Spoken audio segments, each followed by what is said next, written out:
Ya, tanam bebas. Betul.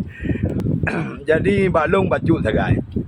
Mudah-mudahan di uro Asyuranya katanya mandum berempok lindungan Allah Subhanahu wa taala dan hoyan tajak bergerida oleh Allah Subhanahu wa taala dan watatawa Allah katanya bandum buruh dalam syurga Allah Subhanahu wa taala. Yang kenyan yang tak harapkan hidup maka menyo meru luntuan sabi-sabi lu buka. Tamu pakai alang tamu cang rugo.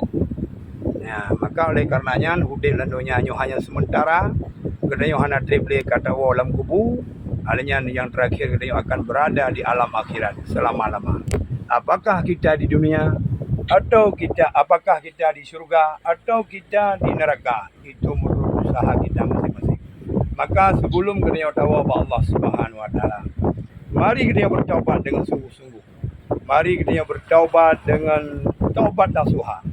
Kita bandung umat Nabi Muhammad sallallahu alaihi wasallam